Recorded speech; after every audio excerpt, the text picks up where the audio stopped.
తాకట్లో ఉన్న బంగారాన్ని విడిపించి ఆ రోజున మార్కెట్ ధర కట్టి మిగిలిన డబ్బును మీకు అందిస్తుంది కొమ్మూరి గోల్డ్.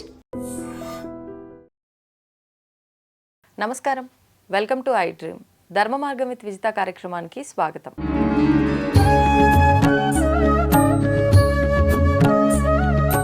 ప్రస్తుతం మనతో పాటు ఉన్నారు దివ్య విశ్వశక్తి పరివార ప్రచారకులు స్వామి ఓం స్వరూప్ గారు. ఇప్పుడు వారితో మాట్లాడదాం. నమస్కారం అండి. దివ్య స్వరూపులందరికీ దివ్య ఆశీస్సులు. చాలా మందిలో ఒక సందేహం ఉంటుందండి, తల్లిదండ్రులు చేస్తున్న పాప పుణ్యాల యొక్క ఫలితం అనేది వాళ్ళ సంతానం పైన ప్రభావం చూపిస్తుందా? అది నెగిటివ్ అయినా సరే, పాజిటివ్ అయినా సరే. ఇంకొకటి, కొంతమంది ఇళ్లలో పిల్లలేమో అసలు ఎంత చక్కగా ఇట్లా నోట్లోంచి మాట రాగానే తల్లిదండ్రుల నోట్లోంచి వెంటనే వింటారు, వెంటనే దాన్ని ఆచరిస్తారు. కొంతమంది ఇళ్లలో మాత్రం కొట్టినా, తిట్టినా, బుజ్జగించినా, ఎన్ని చేసినా కూడా ససేమిరా ఈనరు. మొండితనం. ఎందుకని ఇదంతా? అంటే కర్మలో ఒక భాగమా? అంటే వీళ్ళని హింసించటానికే వీళ్ళు పుట్టిర్రా? ఏదైనా కర్మతో అనుబంధం ఉండి, లేకపోతే అసలు ఏమనుకోవాలంటారు? బాగుంది. చాలా రోజుల తర్వాత ఈ ప్రశ్నకి జవాబు చెప్పడానికి నాకు అవకాశం చిక్కింది. ఈ జనరల్గా ఎవరు నన్ను అడగలేదు, కానీ ఇది అందుకే అడగాల్సినవే మా విజయమ్మ తల్లి అడుగుతుంది. కాబట్టి విశేషంగా ఏంటంటే తల్లిదండ్రులు అవే ముందర వారు భగవంతుడిని గతంలో పూజలు పునస్కారాలు చేసి కోరుకునేవారు. సత్సంతానము కావాలి, పుత్ర కామేష్టి ఇలాంటి వ్రతాలు, హోమాలు, యాగాలు చేసేవాళ్ళు. వాళ్ళకి మంచి సంతానం కలిగేదమ్మా, ఖచ్చితంగా. ఇప్పుడు బాబు పుట్టాలి, అమ్మాయి పుట్టాలి అనుకొని కావాలని దానికి తగ్గట్టుగా డాక్టర్ల సహకారంతో అబ్బాయి అంటే అబ్బాయి, అమ్మాయి అంటే అబ్బాయి పుట్టే రోజులు ఇవి.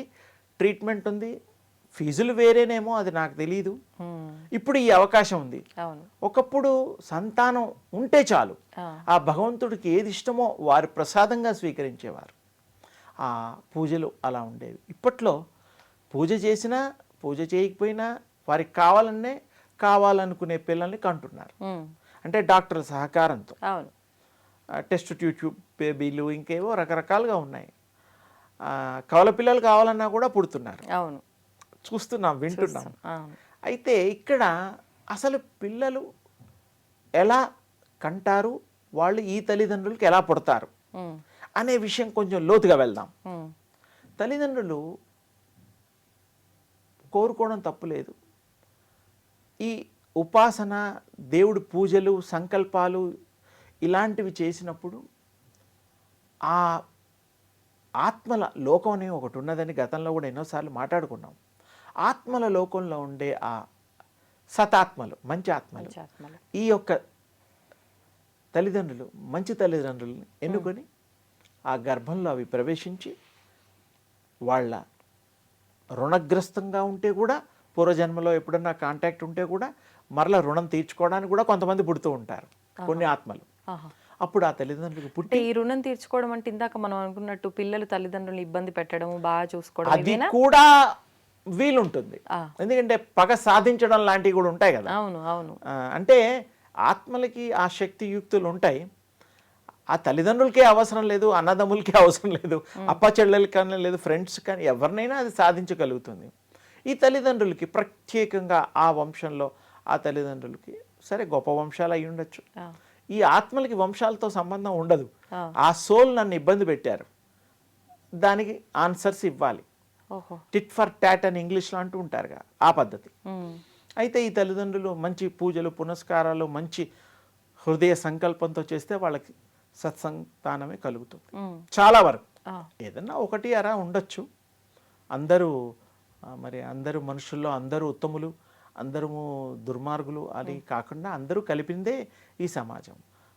అయితే ఇక్కడ ఈ తల్లిదండ్రులు కన్నప్పుడు ఈ తల్లిదండ్రులు వాళ్ళ యొక్క రక్తమాంసాలు పంచిపెట్టి ఆ శరీరాలు, ఈ చేతులు, కాళ్ళు ఆ తల్లి గర్భంలో ఉన్నప్పుడు పెరిగి పెద్దదై భూపతనం అయ్యడం అవన్నీ మనకు తెలిసిన విషయం. అయితే ఈ శరీరాలు తల్లిదండ్రులతో ఆ పిల్లలు ఖండం ఏదైతే ఉందో వీళ్ళకి బాధలు, ఇబ్బందులు తర్వాత గుణాలు,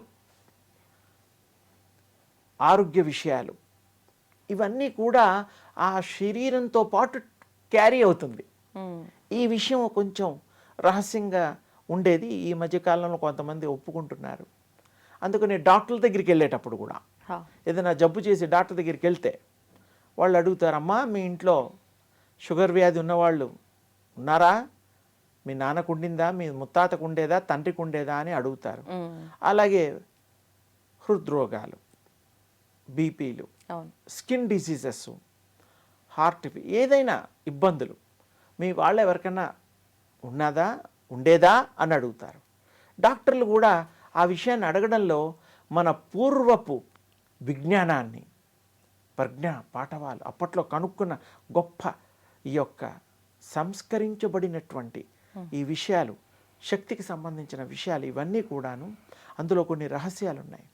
ఈ డాక్టర్లు గారు అడిగినప్పుడు జెనెటిక్గా జీన్స్, తర్వాత డిఎన్ఏ, దీని ప్రకారంగా ఇవి సంతరించుకుంటూ ఉంటాయి, ట్రావెల్ చేస్తూ ఉంటాయి అనే విషయాన్ని సైంటిఫిక్గా మనం ప్రూవ్ చేసినట్టు లెక్కలే ఉన్నది కదా. ఇప్పుడు అంటే గుణాలు వస్తాయి, కోపతాపాలు వస్తాయి, వ్యాధులు వస్తాయి, బుద్ధులు కూడా వస్తాయి అనేటువంటిది మనం ఇక్కడ క్లారిటీ తేటతెల్లమైంది. అందుకని మనం మంచి భావంతో ఉన్నప్పుడు, మనం మంచి ఆలోచన, ప్రవర్తన, ఇతరుల్ని బాధ పెట్టకపోవడం, ఇలాంటివన్నీ కూడా ఏ మానవులైతే ఆచరిస్తూ ఉంటారో వాళ్ళని ఆ థాట్తో, క్యారీతో ఉంటారు జీవితాంతం కూడా. అలాగే వాళ్ళు ఉంటే ఆ థాట్ వల్ల ఈ యొక్క ఆత్మల రావడము, ఆ శరీరంలో చాలా గొప్ప పరివర్తన వస్తుంది.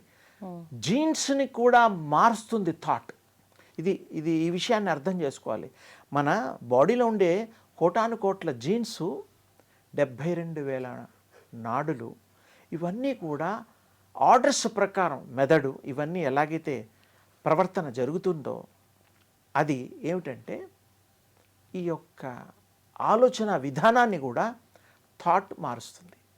మంచి థాట్ ఉంటే మనకి మంచి ఆలోచనలో, మంచి భావంతో ఉంటే జీన్స్ ఏవైతే ఉంటాయో అవి కూడా ఆ జీన్ మైండ్ అంటారు, అవన్నీ మారిపోయి సద్భావంతో, అవి కూడా సత్ప్రవణతో, సత్ ఆలోచనతో ఆ శరీరాలు అవన్నీ మారిపోతాయి. డిఎన్ఏ మారిపోతుంది. థాట్ ఎంత ఇంపార్టెంట్ ఇక్కడ. Good thought gives good only. ఈ విషయాన్ని కనుక మనం గ్రహించగలిగితే గర్భవతులుగా ఉండే తల్లిదండ్రులు, వాళ్ళు తల్లులు ముఖ్యంగా, వాళ్ళు మంచి ఆలోచనతో ఒకప్పుడు గర్భవతి తల్లుల ఇళ్లల్లో కృష్ణుడు బొమ్మలు, రాముడు బొమ్మలు, ఇలా దేవత మూర్తుల బొమ్మలు, అమ్మవారి బొమ్మలు పెట్టేవారు. ఎందుకు? వాళ్ళు ఎటు చూసినా ఆ దేవత యొక్క భావంతో, ముఖ కవళికలు చూడడంతో మంచి భావం, భక్తి భావం, ఇలాంటివి ఆ థాట్లో ప్రవేశించి ఆ భక్తి థాట్ భక్తిగా మారి ఆ శిశువుకి ఆరోగ్యంలో ఐశ్వర్యంగా మారేవి. చాలా గొప్ప సైన్స్ ఉంది. ఇప్పుడు మరి మన ఇళ్లలో సీనరీలు ఉంటున్నాయి, గుర్రాలు ఉంటున్నాయి, రకరకాల జంతువులు ఫోటోలు ఉంటున్నాయి, క్రూర మృగాల ఫోటోలు, సింహాలు, ఇంకా రకరకాల పులులు, ఇక వాళ్ళ ఇష్టం. మరి అలాంటిప్పుడు ఈ భావాలు కూడా అది చూసినప్పుడు ఆ భావంలో ముద్రపడిపోతుంది మైండ్లో. ఆ మైండ్లో ముద్రపడింది ఆ భావం వారి శరీరాల మీద, మనస్సు మీద కేంద్రీకృతమై వాళ్ళ భావాలు, థాట్స్ కూడా మారుతాయి. ఈ థాట్, మంచి థాట్స్ క్యారీ చేయాలి అనేటువంటిది ఉద్దేశం. అప్పుడు వారి గొప్ప వ్యక్తులు అప్పుడు ఈ మొండి చేతలు చెయ్యరు. ఎలా చేస్తారు? అల్లరి చెయ్యరు, బుద్ధిగా ఉంటారు, తల్లిదండ్రులు నేర్పించరు, బుద్ధిగా చదువుకుంటారు, ప్రేమగా ఉంటారు, ప్రేమను చూపిస్తారు, తల్లిదండ్రుల్ని ప్రాణంగా ప్రేమిస్తారు. ఆ తల్లిదండ్రులు ఎలాగో పుట్టిన పిల్లలు ఎందుకు ప్రేమిస్తారు అంటే ఇంకో కొత్త విషయం. తల్లిదండ్రులు పంచి ఇచ్చిన శరీరాలు ఇది కాబట్టి వాళ్ళ రూపాలే అవి. మా అమ్మ పోలిక ఉంది, మా నాన్న పోలిక ఉంది, మా తాతయ్య పోలిక ఉన్నాయి అనుకుంటూ ఉంటాం కదా. అంటే జెనెటిక్ సంబంధంగా ఆనందిస్తూ ఉంటాం కదా. ఎత్తు వచ్చింది, రంగు వచ్చింది, రకరకాలు అనుకుంటాం. అవును. అంటే దీంట్లో రహస్యం ఏమిటి? ఇదనమాట. అందుకని అవన్నీ కూడా కారణము తల్లిదండ్రుల మనో పరిస్థితి, స్థితి. వారు మార్చుకోగలిగినప్పుడు అల్లరి చేసే పిల్లలు, మొండి చేసే పిల్లలు, బాధపడే పిల్లలు, బాధ పెట్టే పిల్లలు, బాగా చదువుకునే పిల్లలు, ఇవన్నీ కారణాలన్నమాట. ఇవన్నీ దృష్టిలో పెట్టుకుంటే సత్యమో కాదో మీకే అర్థమైపోతుంది. జెనెటిక్గా మనకి సంక్రమించే ఆస్తులతో పాటు ఇవి కూడా బుద్ధులు, గుణాలు, రకరకాల ఆలోచనలు కూడా. అందుకని ఇవి దృష్టిలో పెట్టుకొని మీరు చక్కటి దేవతారాధన ఇలాంటివి చేసుకోవడం వల్ల, మంచి ఆలోచనలు చేసుకోవడం వల్ల మీకు మంచి పిల్లలు, మంచి సత్సంతానము కలిగి మీ వంశము అభివృద్ధి చెందుతుంది. మీరు ఉన్నన్నాళ్ళు సంతోషంగా పిల్లా పాపలతో సుఖమయ జీవితాన్ని గడపడానికి ఇదొక అవకాశము, కారణము. అందరూ సుఖంగా ఇది పాటించి ఆలోచించి మీరే నిర్ణయాలు తీసుకోవాలని నా యొక్క ఇది. మీరందరూ సుఖంగా ఉండాలని, ఈ యొక్క పాటింపులో ఏమాత్రం తేడా చేయకుండా సత్ విధంగా మీరు చేయగలిగిన నాడు మీరందరూ ఆనందదాయకంగా, ఆనందమయ రూపాలుగా మీరు ఉంటారని, ఉండి తీరుతారు. మీ అందరికీ దివ్యాశిష్యులు. ధన్యవాదాలు.